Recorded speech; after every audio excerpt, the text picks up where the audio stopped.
Hai Dik-adik, kembali lagi dengan Kak Rina di Online Class 101. Kali ini kita akan belajar PPKN untuk kelas 3 tema 8. Di subtema 2, Aku Anak Mandiri.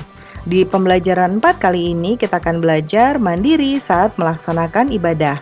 Ini ada di halaman 83 sampai dengan 85. Yuk dukung terus channel Kak Rina dengan cara mensubscribe, klik loncengnya, like, dan share juga. Buat yang udah subscribe, Kak Rina ucapkan terima kasih banyak ya. Tujuan pembelajaran kita yang pertama yaitu setelah membaca, adik-adik dapat menyebutkan sikap yang sesuai sila Pancasila dengan benar. Yang kedua, setelah mengamati, adik-adik dapat memberikan pendapat tentang perilaku sehari-hari yang sesuai dengan arti sila Pancasila dengan benar. Jangan lupa untuk berdoa dahulu sebelum mulai belajar ya. Jaga kesehatan dan selalu ikuti anjuran Bapak dan Ibu guru serta orang tua di rumah. Yuk kita mulai adik-adik, ditonton sampai habis ya. Jangan dilewatkan karena ada informasi penting yang Kak Rina berikan. Dan diulang lagi videonya sampai adik-adik benar-benar paham.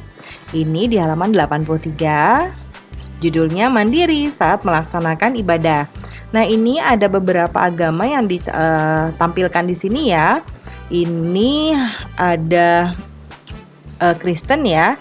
Kemudian ini Islam, lalu ini sepertinya di wihara. Nah, kalau Kristen biasanya ada dua, ada Protestan dan Katolik. Nah, mohon maaf Karina tidak tahu yang mana ya. Tapi ini logonya ada tanda Kristennya. Kemudian ini gambar sepertinya ini Konghucu ya yang menggunakan dupa seperti ini. Kemudian ini kalau tidak salah Hindu ini Buddha ya, atau mungkin ini ya ini Hindu ya, ini Buddha ya. Kemudian Udin dan teman-temannya. Nah, kita lihat nanti ada nggak ya di bacaan sini ya. Udin dan teman-teman taat dalam beribadah. Mereka melaksanakan ibadah dengan kesadaran sendiri. Mereka berani pergi ke tempat ibadah sendiri. Tempat ibadah dekat dengan tempat tinggal. Mereka selalu menyiapkan peralatan beribadah sendiri. Mereka mandiri saat melaksanakan ibadah. Taat dalam beribadah sesuai dengan janji pramuka. Salah satu janji pramuka yaitu takwa kepada Tuhan Yang Maha Esa. Taat dalam beribadah juga sesuai dengan pengamalan sila pertama Pancasila. Bunyi sila pertama Pancasila yaitu ketuhanan Yang Maha Esa. Lambang dari sila pertama Pancasila berbentuk bintang. Seperti ini ya. Ketuhanan Yang Maha Esa. Berikut ini beberapa contoh sikap pengamalan sila pertama Pancasila. Yang pertama Edo. Ya, Edo taat menjalankan ibadah. Edo beribadah sesuai agama yang dianutnya. Edo mengamalkan sila pertama Pancasila. Lalu kedua ini ada Siti. Ya, Siti mau makan tapi berdoa dulu. Ya, jadi sebelum dan sesudah makan, Siti selalu berdoa. Berdoa sebagai tanda bersyukur. Berdoa sebagai tanda ucapan terima kasih kepada Tuhan. Siti mengamalkan sila pertama Pancasila. Ya.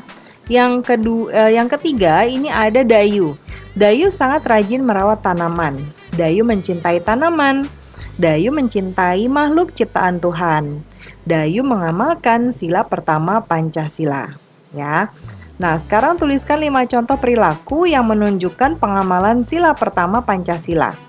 Nah, Karina sudah contohkan di sini diminta 5 ya. Karina cantumkan 10. Nah, ini contohnya yang pertama. Meyakini adanya Tuhan Yang Maha Esa. Lalu yang kedua, percaya dan takwa kepada, ini ada kepadanya ya adik-adik ya. Kepada Tuhan Yang Maha Esa. Lalu yang ketiga, menghormati agama orang lain. Ini penting ya, karena kita mempunyai masing-masing kepercayaan masing-masing adik-adik ya. Nah, kemudian tidak mengganggu peribadatan orang lain yang berbeda agama. Ya, nggak boleh ganggu. Kemudian menjaga kerukunan antar umat beragama di lingkungan sosial masyarakat. Jadi harus rukun ya antar agama. Kemudian menghormati kebebasan beragama terhadap orang lain. Lalu yang ketujuh, tidak memaksakan seseorang untuk memeluk agama tertentu. Yang kedelapan, menjalankan ibadah sesuai dengan agama yang dianut. Ya, yang kesembilan, tidak mengganggu orang yang sedang beribadah. Yang 10, tidak menghina ajaran agama orang lain. Ya, ini Karina buatkan 10. Ya. Lalu berikutnya, kamu sedang bekerja kelompok. Temanmu harus beribadah. Apa yang kamu lakukan?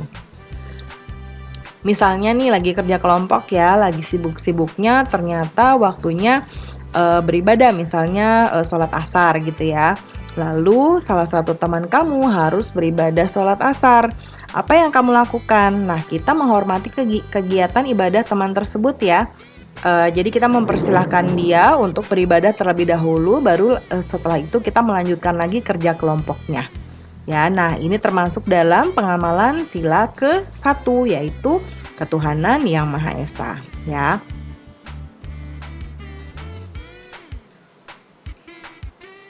Nah, pembelajaran kita sudah selesai ya adik-adik. Terima kasih sudah menonton sampai akhir. Mohon dimaafkan apabila ada kesalahan dalam perkataan maupun dalam materi yang diberikan.